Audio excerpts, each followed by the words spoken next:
Hello दोस्तों।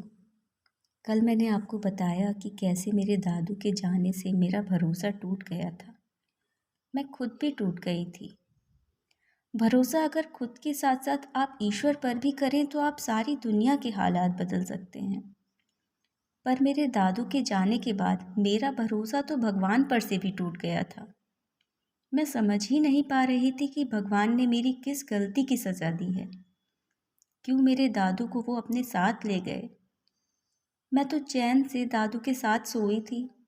फिर सुबह ये सब कैसे और क्यों हो गया। दादू जो मुझे इतना प्यार करते थे, वो कैसे मुझे लिए बिना ही कहीं चले गए। वो वापस क्यों नहीं आ सकते। ठीक है, अगर वो वापस नहीं आ सकते तो मुझे ही जाने दो ना उनके पास। कोई मेरी बात क्यों नहीं सुन रहा है। आप जीवन में चाहे किसी भी भंवर में फंस जाएं, चाहे आप उससे बाहर आने के लिए कितने भी हाथ पैर मार लें, मगर होगा वही जो ईश्वर ने आपके लिए पहले से सोच रखा है। जहाँ आप इस जीवन में खड़े हैं, वहाँ से आपको ये जीवन कई रूपों में दिखाई देगा। परीक्षा, पहेली और भी न जाने क्या क्या है ये जीवन। हंसता, रोता, जागता, सोता यूं ही चलता रहता है। कभी कभी तो मुझे ऐसे लगता है जैसे ये मुझसे आगे निकल गया और मैं वहीं खड़ी रह गई, निस्तेज निष्प्राण। लेकिन मैं हार नहीं मानती। पूरी तेजी के साथ दौड़ लगा देती हूँ इसके साथ कदम से कदम मिलाने के लिए। अब दादू को गए कई दिन बीत चुके हैं।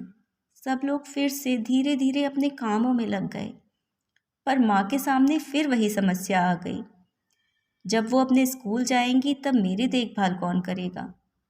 ऐसे में मेरे ममेरे भाई ने कहा, बुआ जी आप चिंता न करो, मैं गुड़िया का ध्यान रख लूँगा। सब धीरे धीरे ठीक सा लगने लगा था। दादू की याद आती थी, पर समय के साथ उनके बिना रहने की आदत पड़ने लगी थी।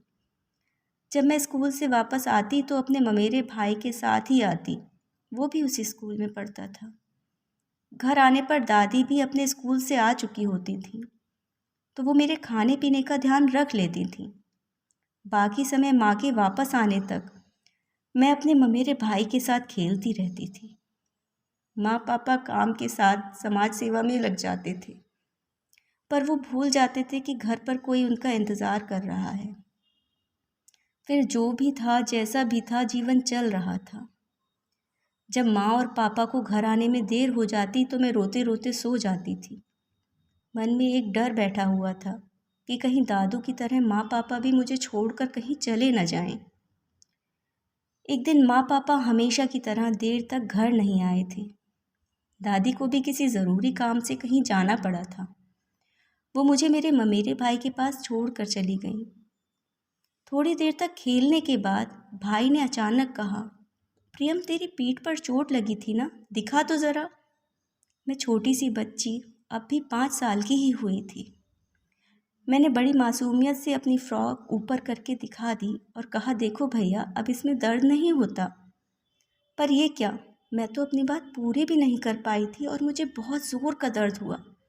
मेरे मुंह से चीख निकलने ही वाली थी कि उस इंसान ने, जो कि खुद को मेरा भाई कहता था, कस के मेरा मुंह बंद कर दिया। मैं सुबक रही थी और जब उसने मेरा मुंह छोड़ा, मैंने सुबकते हुए उससे पूछा, भैया ये आपने क्या किया, मुझे इतना दर्द क्यों हो रहा है। तो उसने आंखें दिखाते हुए कहा कि अगर किसी को बताया तो तेरी माँ तुझे बहुत मारेंगी। और मैं बुरी तरह सहम गई। मुझे पता था कि माँ हर छोटी बात पर मुझे मारती हैं। वो हर बात का गुस्सा मुझ पर उतारती हैं।